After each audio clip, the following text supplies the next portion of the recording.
Everyone, আসসালামু আলাইকুম। আপনারা কেমন আছেন? আশা করছি অনেক অনেক ভালো আছেন। তো আজকে আমি আপনাদের একটা গল্প শোনাবো।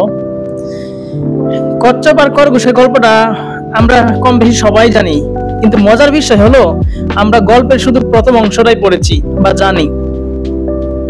আপনি কি জানতেন যে এই গল্পে আরো 3টি অধ্যায় আছে, যা হয়তো আমরা কেউ পড়েছি বা শুনেছি, কিন্তু বেশিরভাগ মানুষই জানি না বা পড়িনি। আজকে আমি আপনাদেরকে গল্পের বাকি অংশটুকু জানাতে চাই। প্রথম অংশটা আমরা ছোটবেলায় বইয়ে পড়েছি। এখানে খরগোশ ঘুমিয়ে যায় আর কচ্ছপ জিতে যায়।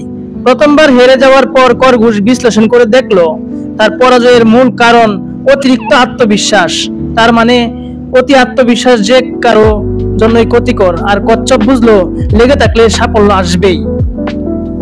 দ্বিতীয় অংশ, হেরে যাওয়ার পর এবার খরগোশ আবারও কচ্ছপকে দৌড় প্রতিযোগিতায় চ্যালেঞ্জ করলো, আর কচ্ছপও রাজি হলো।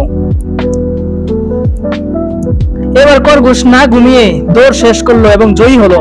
খরগোশ বুঝলো মন দিয়ে নিজের সামর্থ্যের পুরোটা দিয়ে কাজ করলে দ্রুত সফল হওয়া যায়। আর কচ্ছপ বুঝলো ধীর স্থির ভাবে চলা ভালো, তবে কাজ উপযুক্ত গতি না থাকলে প্রতিযোগিতামূলক পরিবেশ জয়ী হওয়া সম্ভব।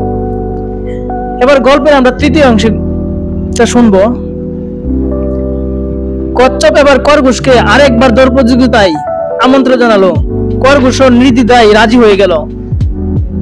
তখন কচ্ছপ বলল, একই রাস্তায় আমরা 2বার দৌড়েছি, এবার অন্য রাস্তায় হোক। খরগোশও রাজি হলো।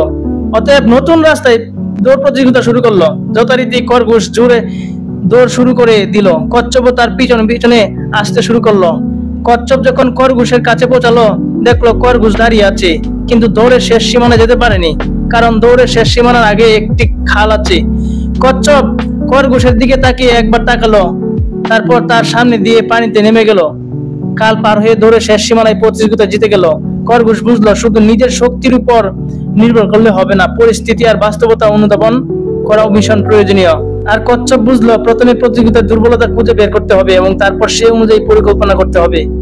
গল্প কিন্তু এখানে শেষ নয়, চতুর্থ আরো একটি পার্ট আছে। এবার খরগোশ কচ্ছপকে আরো একটি দৌড় প্রতিযোগিতায় আহ্বান জানালো এবং একই রাস্তায়। কচ্ছপ রাজি হলো, কিন্তু এবার আর তারা ঠিক করলো প্রতিযোগিতা হিসেবে নয়, বরং এবারের দৌড়টা তারা দৌড়াবে সহযোগী হিসাবে। শুরু হলো প্রতিযোগিতা। খরগোশ কচ্ছপকে পিঠে তুলে দৌড়ে কালের সামনে গিয়ে থামলো। এবার কচ্ছপ খরগোশের পিঠে থেকে নেমে খরগোশকে নিজের পিঠে নিয়ে কাল পার হলো। তারপর আবার কচ্ছপ খরগোশ পিঠে উঠে বাকি দৌড় শেষ করলো। আর এবার তারা দুজনে একসাথে জয়ী হলো। এখান থেকে আমরা আসলে কি শিখলাম? গল্পটা মূলত এটার চতুর্থ পার্ট সহ আপনাদেরকে আজকে জানানোর একটা কারণই যে আমরা কি শিখলাম। আমরা শিখলাম ব্যক্তিগত দক্ষতা থাকা খুবই ভালো, কিন্তু দলবদ্ধ হয়ে একে অপরের দক্ষতাকে কাজে লাগাতে পারলে আসলে সত্যিকারের সাফল্য, যেখানে সবাই বিজয়ীর হাসি হাসতে পারে। আপনি কি এই গল্পটা পুরোটা আগে জানতেন? শেয়ার করে জানিয়ে দিন। আর আজকের এই গল্পটি যদি ভালো লেগে থাকে তাহলে লাইক, কমেন্ট আর শেয়ার করবেন। এবং আমাদের দেখা হচ্ছে পরবর্তী ভিডিওতে।